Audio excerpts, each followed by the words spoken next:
Se você ainda não ouviu essa voz, com certeza está precisando ficar mais ligado nos comerciais das telinhas e telonas. Camila Gomes, que já foi voz de marcas como Claro, Itaú, Natura, McDonald's, Águas do Rio, Buscofem e muitas outras, chega no Jogo Aberto de hoje para contar o por trás de uma locução publicitária. Camila, conta como é que foi a sua trajetória. Eu sei que você queria fazer rádio e acabou indo para locução publicitária. Como foi isso? Na verdade, eu gosto de dizer que eu nasci radialista, né? Porque eu morava no interior de Minas Gerais e aos 17 anos eu já comecei numa rádio que era uma rádio comunitária naquele momento. E ali eu me apaixonei pelo rádio. Depois disso, eu tive a sacada de fazer jornalismo. Dentro do jornalismo, tive a oportunidade de trabalhar como estagiária em várias rádios aqui do Rio. A minha primeira rádio foi a Rádio Tupi. Aí depois da Tupi eu fui para Band News FM. E foram manchetes. Então eu tive a oportunidade de conhecer o rádio. Depois disso eu fui também para o SBT, trabalhei como produtora local aqui, produtora local também do SBT Rio, e foram experiências maravilhosas. A locução publicitária, ela entrou na minha vida num momento que eu estava me questionando, sabe, sobre, cara, será que é o jornalismo que eu quero? Será que é ser repórter? Será que é ser produtora? E aí, durante a pandemia, né, que acho que a pandemia mexeu com todo mundo, né, emocionalmente, muitas pessoas mudaram de profissão durante a pandemia e comigo também não foi diferente. Durante a pandemia, foi de uma forma muito orgânica, assim, apareceu um anúncio no meu Instagram sobre locução publicitária. E o mercado publicitário ele sempre foi muito fechado, né? Quem gravava os comerciais antigamente, que tinha que ter aquele vozeirão impostado, eram os grandes profissionais do rádio, que já tinham um nome, que já estavam no mercado há 10 anos, muitas atrizes, muitas dubladoras. E durante a pandemia, uma locutora publicitária teve a sacada de criar um curso de locução publicitária. E para mim, ela foi assim a pioneira, posso até dizer o nome dela, é a Nádia Schwingel, que foi a minha professora de locução publicitária, e o Nicola Lauleta. Foram as duas pessoas que eu já tinha uma certa experiência, né? Porque o rádio, o jornalismo, a faculdade, tudo isso foi um caminho, né, para chegar. Foi aluna de Veiga de Almeida. Amo demais essa faculdade. E aí, esse caminho me levou para a locução publicitária. E que eu amo. Amo, me sinto muito realizada fazendo o que eu faço hoje. Você falou que começou na pandemia. Como é que se deu isso? Como era o processo, chegar ao roteiro até a entrega? Eu digo que eu comecei essa mudança de profissão na pandemia. Porque durante a pandemia, essa coisa toda de ficar dentro de casa, muitas empresas cortaram, né? Na época eu estava na Rádio Transamérica e também fui para casa, também tive que ficar trabalhando de casa. E aí, durante esse processo eu comecei a pensar, gente, eu preciso ter uma renda extra. E aí, nesse primeiro momento, eu pensei na locução publicitária só como uma renda extra. Eu ainda tinha a ideia de continuar trabalhando em rádio e tal. E aí, aí apareceu esse curso, comecei a fazer o curso e comecei a me interessar. Só que foi legal que eu acho que deu muito certo, desde o primeiro momento, que um dos meus primeiros comerciais que eu gravei foi um comercial para Brahma.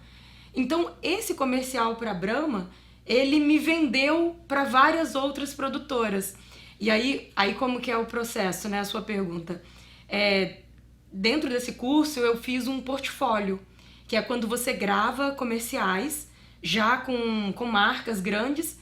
Não eram marcas que eu tinha realmente feito, só que é um portfólio, né? Então eu pude apresentar esse trabalho para algumas produtoras. E aí o trabalho em si, ele começa assim.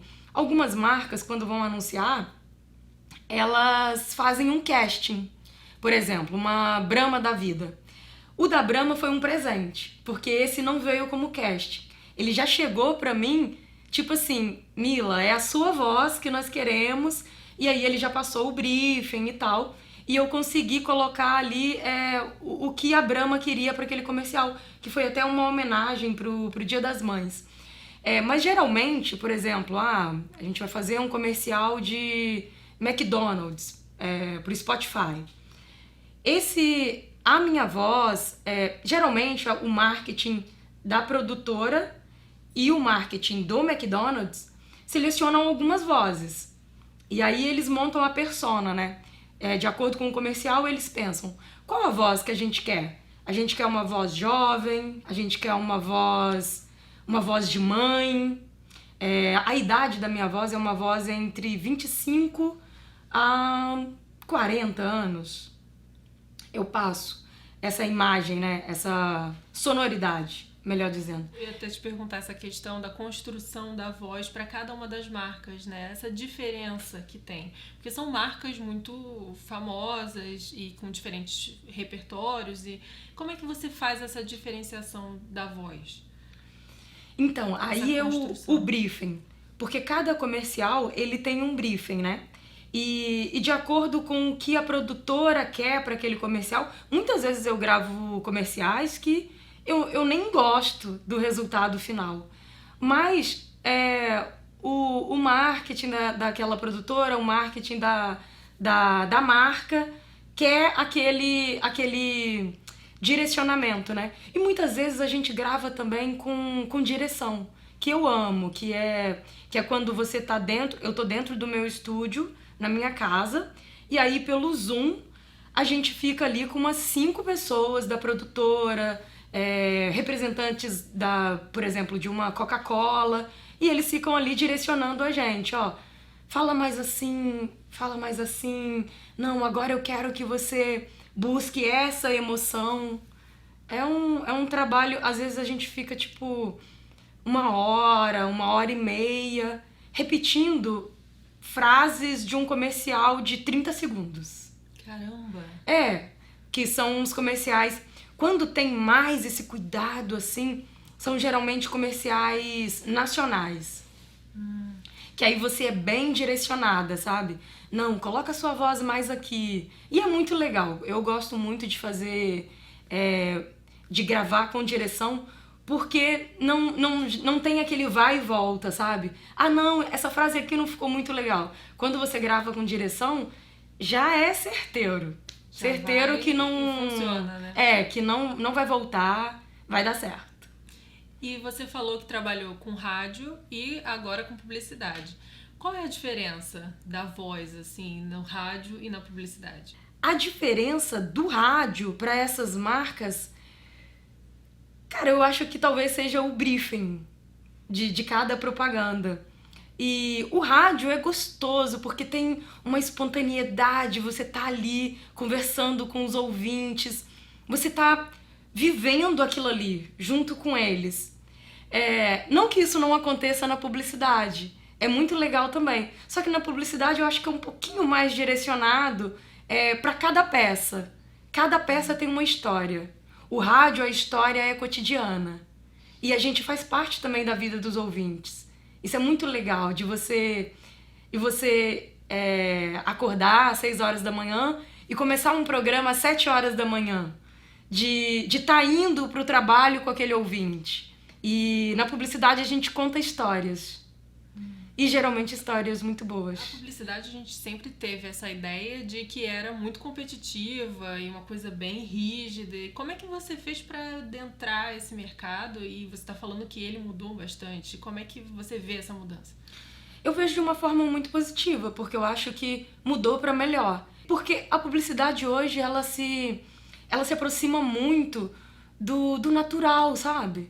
Hoje a gente não quer mais um locutor falando... aquela coisa do rádio, não é mais isso, a gente não fala assim no dia a dia, aquela coisa impostada, era pra época, hoje os tempos mudaram, hoje a gente quer cada vez mais humano, A gente não quer falar com máquinas, a gente quer falar com pessoas, com gente como a gente, sabe?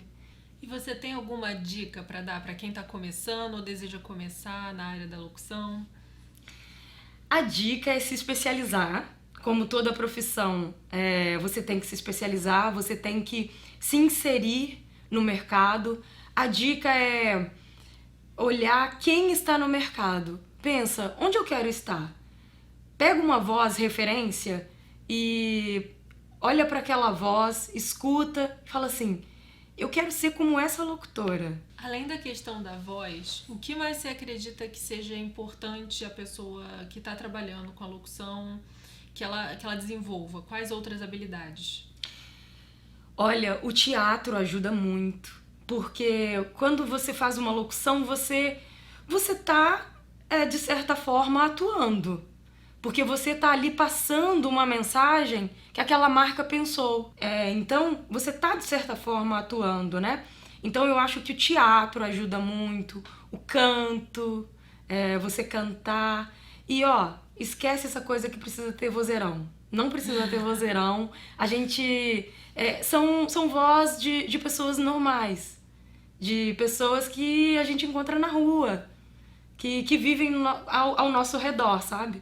Não tem mais essa coisa, precisa ter uma voz bonita. Não precisa ter uma voz bonita. É bom que tenha uma boa dicção, que se expresse bem. Acho que a maior preocupação talvez seja essa. Você acha que existe uma cobrança muito grande em cima do locutor, do ator, que também, o locutor também é um ator, né? Não existe. Esse é um ponto muito legal na locução publicitária. Nós somos parte de um processo. Então, quando se tem a ideia de uma propaganda, o locutor ele faz parte daquele projeto. Você falou que tem um estúdio na sua casa, né? Como é que foi montar esse estúdio e toda essa... Precisa ter um grande espaço para ter um estúdio? Eu não tenho um grande estúdio. Eu tenho uma pequena cabine improvisada, pequenininha, no interior do meu apartamento e que me atende. Ela deve ter um e meio por 1,5, mais ou menos. É muito pequenininha, mas o mais importante é a acústica, né? É a ambientação ali. Então, ela me atende. Eu sempre gravei nela e não precisa ter uma grande cabine, você não precisa de muito investimento. É legal que você tenha um bom microfone, mas também não precisa ser um Neumann da vida, um bom microfone. E eu quero te perguntar quais são os seus objetivos futuros? O que você espera a longo prazo? A longo prazo, eu acho que eu quero continuar na locução publicitária por muitos e muitos anos. Estou muito feliz, muito realizada, cada vez mais gravando para marcas diferentes. Esse cotidiano eu acho muito legal. E eu acho que pro futuro, talvez pegar uma conta de chamadas pra TV, que acho que é um sonho, assim, da maioria dos locutores, que são contratos mensais e você vira a voz daquela emissora. Bem bacana. Emissoras de TV geralmente tem um locutor que é a voz.